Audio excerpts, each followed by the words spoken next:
चलिए दोस्तों शुरू करते हैं। आज हम करेंगे प्रिंसिपल सॉल्यूशन और जनरल सॉल्यूशन। लास्ट क्लास में हमने किया था एक्सरसाइज 3.3। तो अगर आपने वो वीडियो नहीं देखी है तो एक बार आप उसको वीडियो को देखिए, फिर ये स्टार्ट करना। तो सबसे पहले प्रिंसिपल सॉल्यूशन। ये प्रिंसिपल सॉल्यूशन का मतलब क्या है? एक ऐसा सॉल्यूशन जो 0 से 2 पाई के बीच में लाई करता है। एक ऐसा सॉल्यूशन जो 0 से 2 पाई के बीच में लाई करता है उसको मैं प्रिंसिपल सॉल्यूशन बोलता हूँ। अब इसका मतलब क्या हुआ? जैसे कि मैंने आपसे बोला कि sin x is equal to 1/2, तो यहाँ पे x की वैल्यू कितनी होगी? x की वैल्यू होगी सर π/6, 30 पे होता है, ठीक है। अब आप मुझसे बोलोगे 30 मतलब कुछ ऐसे जाएगा फर्स्ट क्वाड्रेंट में 30 पे, है ना। अगर मैं आपसे 150 की वैल्यू पूछूं, sin 150 की, तो sin 150 is sin 180 minus 30। 180 minus 30 मतलब second quadrant. Second quadrant sine क्या होता है? पॉजिटिव। और ट्रिग्नोमेट्रिक फंक्शन चेंज नहीं होगा और सेम आंसर आ गया 1/2। इसका मतलब सर इस x की जगह तो 150 भी ले सकते हो। मतलब इस x की जगह अगर आप 30 लिखना चाहो 30 लिख दो, 150 लिखना चाहो 150 लिख दो। क्या 0 से 2 पाई के बीच में कुछ और लिख सकते हैं? नहीं सर, क्योंकि फर्स्ट क्वाड्रेंट में ये पॉजिटिव होता है, सेकंड क्वाड्रेंट में पॉजिटिव होता है, बाकी दोनों क्वाड्रेंट में नेगेटिव होता है। तो ये मैं बोल सकता हूँ कि एक प्रिंसिपल सॉल्यूशन क्या होता है? एक ऐसा सॉल्यूशन जो 0 से 2 पाई के बीच में आ रहा हो और हर एक वैल्यू का मतलब जो भी आपका आंसर लिखा होगा, अगर वो पॉजिटिव है तब भी 2 आंसर होंगे, अगर वो नेगेटिव है तब भी 2 आंसर होंगे। जैसे कि मैं मान लेता हूँ कि sin x जो है वो 1 माइनस का 1/2 है। तो आपको क्या करना है? सबसे पहले इसको एज्यूम करना है कि चलो sin x अगर 1/2 होता तो उस हिसाब से x की वैल्यू 30 डिग्री होती। लेकिन 30 या फिर π/6 कुछ भी लिख सकते हो, π/6 होती। लेकिन मुझे तो वैल्यू नेगेटिव चाहिए। अब वैल्यू नेगेटिव थर्ड और फोर्थ क्वाड्रेंट में होती है, थर्ड और फोर्थ क्वाड्रेंट में होती है। तो कैसे करेंगे? इसको थर्ड क्वाड्रेंट में पहुंचाना है। थर्ड क्वाड्रेंट में जाने का रास्ता होता है पाई माइनस थीटा, और फोर्थ में 2 पाई माइनस थीटा। यहाँ पे थीटा π/6 है, तो यहाँ पे 5 π/6 आ जाएगा और यहाँ पे 11 π/6 आ जाएगा। इसका मतलब अगर मैं sin 5 π/6 लिखूं या फिर sin 11 π/6 लिखूं तो उसका आंसर माइनस का 1/2 होगा। और ये सारे जो दोनों सॉल्यूशन मैंने बताए ये 0 से 2 पाई के बीच में लाई कर रहे हैं, दिख रहा होगा आपको, है ना। 30 150 पॉजिटिव है, अगर पॉजिटिव वैल्यू है तो फर्स्ट और सेकंड में, अगर नेगेटिव वैल्यू है तो थर्ड और फोर्थ पे। सेम अगर कॉस के लिए होता तो फर्स्ट और फोर्थ पॉजिटिव आता है, ये और ये नेगेटिव होता। तो ये सॉल्यूशन जो होता है वो प्रिंसिपल सॉल्यूशन होता है, ठीक है। इसके बाद हमें जो करना है वो है जनरल सॉल्यूशन। तो जनरल सॉल्यूशन के लिए आपको कुछ फॉर्मूले लिखने होंगे, लेकिन उस फॉर्मूले लिखने के लिए से पहले मैं आपको कुछ समझा देता हूँ कि जनरल सॉल्यूशन होता क्या है। क्लास 10th में अगर आप साइंस वाले बच्चे हो तो अभी भी आपको याद होगा, अगर नहीं हो तो भी थोड़ा थोड़ा याद होगा। कार्बन एंड इट्स कंपाउंड पढ़ा था, है ना, ये चैप्टर आपने पढ़ा था। तो इसमें आपने एल्केन्स का एक जनरल फॉर्मूला पढ़ा था, वो था CnH2n+2। CnH2n+2 ये क्या होता था? ये एक सर एल्केन्स का फॉर्मूला होता है। यहाँ पे n is the number of carbon atom. तो इसका मतलब इसकी होमोलोगस सीरीज के अंदर मैं अगर देखना चाहूँ कि इसका पहला एलिमेंट क्या होगा, n की जगह 1 पुट कर दो तो C1H2 1+2 मतलब कि C1H4 CH4 आ जाएगा। ऐसे n की जगह 2 पुट कर दो, n की जगह 3 पुट कर दो, ऐसे ऐसे ऐसे चलता रहेगा। अब तो इन्फिनिट जितना मर्जी आप देख लो, 10 15 जितने भी आपको देखने हो उस हिसाब से उसकी सीरीज के सारे बंदे आ जाएंगे। तो एग्जैक्टली ये क्या है? ये सर एल्केन्स का एक जनरल फॉर्मूला है। उस फॉर्मूले से मैं जितने मर्जी मतलब आप मुझे बस carbon number of carbon atom बता दो, मैं वो बता दूंगा कैसा दिखेगा वो। अगर मैं 10 बोलूँगा तो C10H2 × 10+2 कुछ इस टाइप से हो जाएगा, ठीक है। तो सेम एक जनरल सॉल्यूशन क्या है? एक ऐसा सॉल्यूशन जो हर जगह वैलिड हो। जैसे कि अभी जो मैंने बताया वो 0 से 2 पाई था, लेकिन अगर मैं इसको आगे भी प्रोसीड करना चाहूँ ये तो चलता ही रहेगा, है ना। क्योंकि अगर मैं वापस घूम के आऊँगा 360 के बाद, ये देखो वापस पॉजिटिव वैल्यूज रिपीट करेगी, ठीक है। तो सबसे पहले आपको ये 5 फॉर्मूले लिखने हैं। उस 5 फॉर्मूले लिखने के बाद ये थोड़ा जनरल सॉल्यूशन तब समझ में आएगा। तो एक ऐसा सॉल्यूशन जो हर जगह वैलिड हो, ये हर जगह वैलिड है, ठीक है। सेम अभी मैं लिखवाने जा रहा हूँ कि कैसे कैसे वैलिड होगा। तो पहले 5 फॉर्मूले लिख लो और ये आपके ट्रिको के लास्ट 5 फॉर्मूले हैं। इसके बाद कोई नए फॉर्मूले नहीं है। तो फर्स्ट के अंदर 2 आते हैं। जब sin x = 0 होगा, जब sin x जो है वो 0 के इक्वल होगा, आपके एनसीईआरटी में भी एक पेज पर दे रखा है, ठीक है, 5 फॉर्मूले, चाहे वहाँ से देख सकते हो, लेकिन बेटर होगा लिखो। जब sin x is equal to 0 होगा then x is equal to n pi and n belongs to integer,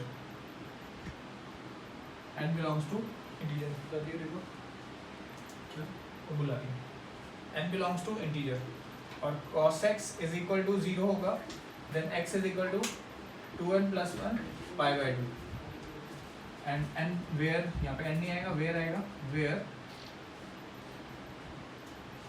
n belongs to integer, वो इंटीजर को बिलोंग कर रहे हैं, z भी लिख लो, कुछ फर्क नहीं पड़ता। तो इसके बाद आपका आता है कि सेकंड के अंदर भी 3 फॉर्मूले हैं। ये फॉर्मूले इनको अलग रखना है, इनका कब यूज होगा बताऊंगा, और इनको अलग रखना है, इनका अलग तरीके से रखना है। ये तब यूज करना है जब sin x is equal to 0 होगा। जब sin x की वैल्यू 0 कहाँ होती है, n पाई पे। अब n की जगह आप 0 पुट करो, 1 पुट करो, 2 पुट करो, माइनस का 1 पुट करो, माइनस का 2 पुट करो। अगर मैं 0 पुट करता हूँ तो x इज इक्वल टू 0, देखो sin 0 0 होता है, ठीक है। अगर मैं यहाँ पे 1 पुट करता हूँ तो x is equal to pi, sin 180 भी 0 के इक्वल होता है, ठीक है। सेम अगर मैं यहाँ पे x की जगह 0 पुट कर दूँ तो cos 90 क्या होता है, 0। सेम यहाँ पे मैं 1 पुट करूँ, 2 पुट करूँ, 3 पुट करूँ, इसी स्टाइल से 3 पाई बाई 2 आएगा, अलग अलग टर्म्स आ जाएंगी, तो मेरे पास सारी कंडीशन आ जाएगी। होप कि आपको समझ में आ रहा होगा, नहीं समझ में आया तो अभी क्वेश्चन करेंगे, उससे समझ में आएगा। अगला है sin x is equal to sin y, ये फॉर्मूले थोड़े अलग है। sin x is equal to sin y then x is equal to 2n pi plus minus y and n belongs to integer. इसको इससे ज़्यादा डरने की जरूरत नहीं है, ये आपके फॉर्मूले एक तरह से याद रखने हैं और डायरेक्टली यूज होंगे, ठीक है। Second cos x is equal to cos y, मैंने ऊपर वाला फॉर्मूला पहले लिखवा दिया, सॉरी।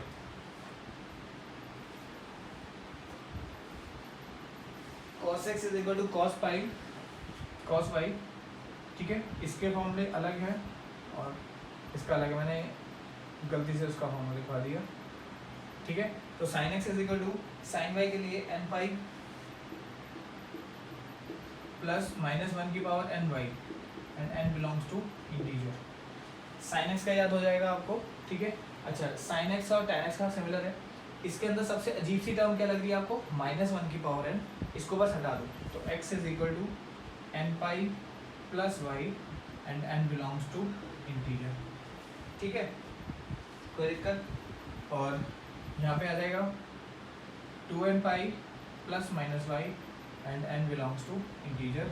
अच्छे से नोट कर लो, ठीक है। ये जो फॉर्मूले हैं आपके पूरे 12th में भी चलेंगे सेम। ये 3 फॉर्मूले अभी ज़्यादा यूज़ होंगे, ये वाले फॉर्मूले कब यूज़ होंगे बताऊंगा, अच्छे से नोट करो। स्क्रीनशॉट लेना चाहो स्क्रीनशॉट ले सकते हो। और स्टार्ट करते हैं क्वेश्चन नंबर 1 से। जैसे कि क्वेश्चन नंबर 1 में लिखा हुआ है sin x sorry tan x is equal to √3। tan x जो है वो √3 है,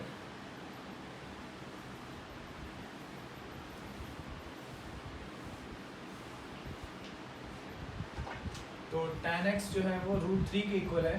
तो पहले इसका प्रिंसिपल सॉल्यूशन बताओ। देखो, जनरल सॉल्यूशन जब भी पूछा जाएगा तो आपको पहले प्रिंसिपल सॉल्यूशन ज़रूर निकालने की ज़रूरत है। इनकेस अगर पूछा भी नहीं गया तो आपको निकालने की ज़रूरत है। इसका मतलब पहले प्रिंसिपल सॉल्यूशन फिर जनरल सॉल्यूशन। जनरल पूछा गया तो ये तो निकालना ही है। प्रिंसिपल सॉल्यूशन का मतलब tan x is equal to √3। अब tan कौन कौन से क्वाड्रेंट में पॉजिटिव होता है, फर्स्ट और थर्ड में। हर क्वाड्रेंट में जाने के रास्ते आपको याद होंगे, यहाँ पे पाई माइनस थीटा, यहाँ पाई प्लस थीटा और यहाँ पे 2 पाई माइनस थीटा। इसी स्टाइल से हर क्वाड्रेंट में जा सकते हैं। बस आपको पहले थीटा फाइंड करना है, दैट इज थीटा जो है फर्स्ट क्वाड्रेंट में जो भी फाइंड करना है, ठीक है। तो tan x is equal to √3। tan x √3 कहाँ होता है, x is equal to pi by 3 पे, 60 पे होता है। tan 60 इज √3, तो x की वैल्यू एक पाई बाई 3 आ गई। अब इसको मुझे थर्ड क्वाड्रेंट में ले जाना है, तो एक और वैल्यू हो सकती थी possible, pi plus pi by 3। Answer is 4 pi by 3, तो एक ये वैल्यू आ गई। तो x की 2 वैल्यूज हो सकती है, पाई बाई 3 और 4 पाई बाई 3, ठीक है। अब क्या करना है जनरल सॉल्यूशन के लिए, तो हो गया प्रिंसिपल सॉल्यूशन। अब जनरल सॉल्यूशन के लिए क्या करना है, कुछ नहीं करना, सिंपल सा। कौन सा फॉर्मूला यूज हो रहा है, tan का, तो ये वाला। देखो, ये जो साइन का जो फॉर्मूला था, ये साइन और कॉसेक के लिए वैलिड है, ये कॉस और सेक के लिए वैलिड है, और ये tan और cot के लिए वैलिड है। जो काम cosec के लिए करेंगे वही सेम फॉर्मूला लगेगा, कुछ भी फर्क नहीं है।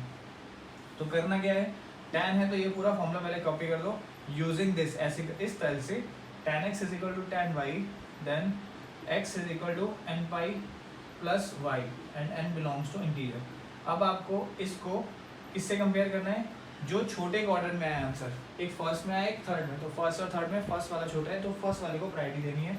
tan x की जगह tan x, और y का आंसर जो आपका आया है यहाँ पे tan π/3 है, तो इसका मतलब आपका ये π/3 आ गया। तो x is equal to n pi plus π/3 and n belongs to integer, और ये हमारा जनरल सोल्यूशन हो गया। अच्छे से नोट करो कि कैसे लिखा है मैंने, ठीक है। एक बार जूम करके, अगर ज़्यादा छोटा लिख दिया तो थोड़ा सा बता देता हूँ इस तरीके से, ठीक है। आपने नोट कर लिया होगा, वापस आ जाते हैं। ये मैंने अभी फर्स्ट क्वेश्चन बताया, इसके बाद आगे भी ऐसे ही करने हैं। फटाफट से अगला क्वेश्चन आप ट्राई करो, मेरे साथ साथ करो।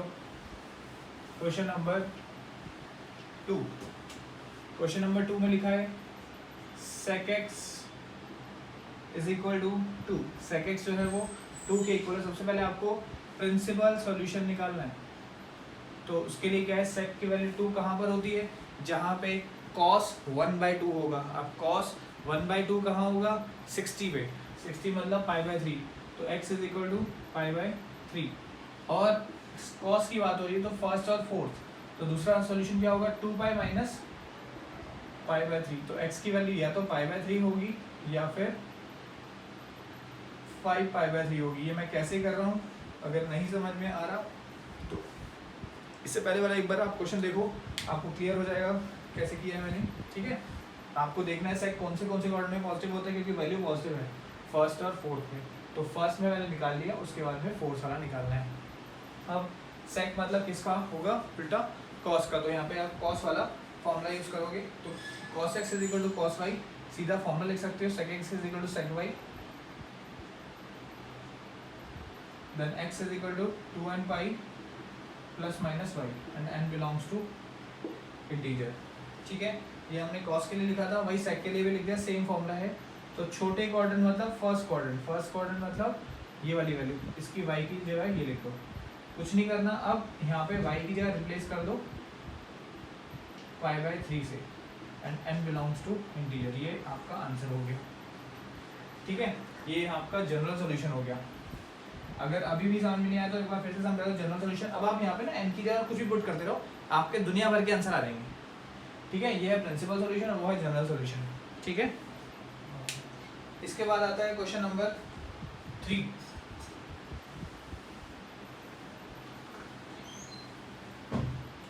क्वेश्चन नंबर 3 थोड़ा अलग है, क्योंकि वैल्यू इसमें आगे नेगेटिव हो गई है, that is cot x is equal to minus का √3। तो जब भी आपके पास किसी ट्रिग्नोमेट्रिक फंक्शन की वैल्यू नेगेटिव आ रही है, तो मेरे पास एक स्टेप है, सबसे पहले उस नेगेटिव साइन को अवॉइड कर दो, भूल जाओ, अपनी मर्जी से रफ में आ जाओ, cot theta is equal to √3 ऐसे कर लो। अब यहाँ से थीटा की वैल्यू फाइंड कर लो। cot के कौन से एंगल पे वैल्यू √3 होती है, जहाँ पे tan 1/√3 होगा, जहाँ पे tan 1/√3 होगा, दैट इज tan 30, तो थीटा विल बी π/6। अब मैंने बताया था बात cot की हो रही, तो फर्स्ट एंड थर्ड, ठीक है, में पॉजिटिव होता है और सेकंड और फोर्थ में नेगेटिव होता है। तो मुझे वैल्यू नेगेटिव चाहिए, इस थीटा को सेकंड और फोर्थ में डिफाइन करना है, इस थीटा को सेकंड और फोर्थ में डिफाइन करना है। तो पाई माइनस π/6 थर्ड सेकंड के लिए और 2π माइनस π/6 फोर्थ के लिए। तो x की वैल्यू एक आ गई 5π/6, एक आ गई 11π/6। ये मैंने क्या निकाला है, प्रिंसिपल सॉल्यूशन, ठीक है। ये आ गया मेरा प्रिंसिपल सॉल्यूशन। इसके बाद में आपको आता है जनरल सॉल्यूशन, वही tan x is equal to tan y, then x is equal to n pi plus y, ठीक है ना। तो tan x is equal to tan y वाला फॉर्मूला वही यूज़ करेंगे। तो डायरेक्टली अब चाहे फॉर्मूले अगर आपको याद हो गए हैं, तो x is equal to n pi plus y, y कौन है, छोटे क्वाड्रेंट वाला, छोटा मतलब एक वैल्यू सेकंड में डिफाइंड है, एक वैल्यू फोर्थ में डिफाइंड है, तो छोटा कौन सा हो गया, जो सेकंड में डिफाइंड है, ठीक है। और n बिलोंग्स टू इंटीजर लिखना मत भूलना। क्वेश्चन नंबर 4, ये हमारा प्रिंसिपल सॉल्यूशन है, ये वाला ये जनरल सॉल्यूशन। जब फॉर्मूले याद हो जाए तो एक बार को इग्नोर कर सकते हो। इसके बाद में आता है cosec x, cosec x is equal to minus का 2। cosec x is equal to minus का 2 का मतलब क्या है, जहाँ पे sin x, मैंने यहाँ पे वैल्यू नेगेटिव आ गई तो क्या करना है, इसको साइड में लेकर आओ, जहाँ पे sin x 1/2 होगा, है ना, चाहे ऐसे लिख सकते हो ना, जहाँ पे cosec थीटा 2 होगा उसको पहले पॉजिटिव बना लो, है ना। मैंने बताया जहाँ पे वैल्यू नेगेटिव आ रही है तो उसको पहले साइड में रफ में उसको पहले पॉजिटिव लिख लो। फिर उसका देखो साइन कॉन्सेप्ट कहाँ पे आएगा, यहाँ पे π/6 पे, तो यहाँ पे थीटा की वैल्यू कितनी आई, π/6। अब कॉसेक कौन कौन से क्वाड्रेंट में नेगेटिव होता है, थर्ड एंड फोर्थ, तो थर्ड क्वाड्रेंट में जाने के लिए पाई प्लस π/6 और फोर्थ में जाने के लिए 2π माइनस π/6। बताया था ना हर क्वाड्रेंट में जाने का रास्ता क्या है, एक आया 7π/6 और एक आया 11π/6, तो ये मेरे पास वैल्यू आ गई। अब ये आया मेरे पास प्रिंसिपल सॉल्यूशन। अब जनरल सॉल्यूशन के लिए क्या करना है, same sin x is equal to sin y, then x is equal to n pi plus -1 की पावर n y, ऐसे चाहे डायरेक्टली भी लिख सकते हो। ये हमारा प्रिंसिपल सॉल्यूशन और ये हमारा जनरल सॉल्यूशन हो गया। अच्छे से नोट करो कैसे मैंने लिखवाया है और मुझे बताओ कि समझ आया या नहीं आया, ठीक है। प्रिंसिपल सॉल्यूशन, जनरल सॉल्यूशन आपके ट्रिग्नोमेट्री में क्लास 11th में यही टॉपिक थे, इसके अलावा हमें और कुछ नहीं पढ़ना। अब हमें सिर्फ क्वेश्चन कर रहे हैं, ठीक है। आपके जो एग्ज़ाम में क्वेश्चन आने वाले हैं, मैं कह सकता हूँ 11th में काफ़ी ज़्यादा है, 30-35 क्वेश्चन NCERT के अलावा करने होंगे जो इम्पोर्टेंट क्वेश्चन है। अभी मैं NCERT कराऊंगा, NCERT के बाद NCERT एग्जाम्पलर कराऊंगा, फिर NCERT के और NCERT एग्जाम्पलर के क्वेश्चन इंपॉर्टेंट बताऊंगा, उसके बाद एक्स्ट्रा कुछ क्वेश्चन बताऊंगा। आपको इतना काम करना है, इसके अलावा कुछ नहीं करना, कोई RD नहीं, कोई RS नहीं, कोई भी बुक नहीं फॉलो करनी। मेरे पास एक नई बुक भी आई है, कोई गुप्ता बंसल, ठीक है, तो ये प्रमोशन के लिए देते हैं, तो ज़रूरत नहीं है मेरे हिसाब से, हर कोई बच्चा अफोर्ड नहीं कर सकता, एक बुक 700 रुपये की है, ठीक है। तो मैं जो क्वेश्चन बता रहा हूँ उनको कर लो, सफिशिएंट है। आपके 100% एग्जाम में यही क्वेश्चन आएंगे, 11th से 12th में बहुत ईजिली पहुँच जाओगे, और वो भी बहुत अच्छे मार्क्स के साथ। ट्रिगो से डरना नहीं है, इससे डरोगे तो 12th के आप करीबन 5 चैप्टर खोदोगे, उसमें आपको डर लगता रहेगा कि हाई इसमें ट्रिगो आ गई तो आगे दिक्कत होने वाली है उससे आपको। तो आज के लिए इतना ही। अगर आपको वीडियो पसंद आती है तो उसको लाइक करना, सब्सक्राइब करना और शेयर करना। प्लीज़ उस पर कमेंट ज़रूर करना, मुझे थोड़ा मोटिवेशन मिलता है। मैंने बहुत दिनों बाद ये वीडियो डाली है 11th की, क्योंकि कोई बच्चा देख नहीं रहा था, अभी जैसे 11th में बच्चे आए भी हैं, इसलिए अगर आप वीडियो देख रहे हैं तो प्लीज़ कमेंट करना आपको कैसा लगा, ठीक है। लाइक करना, पसंद नहीं आते डिसलाइक करना, कोई दिक्कत नहीं है, ठीक है। आज के लिए इतना ही, थैंक यू।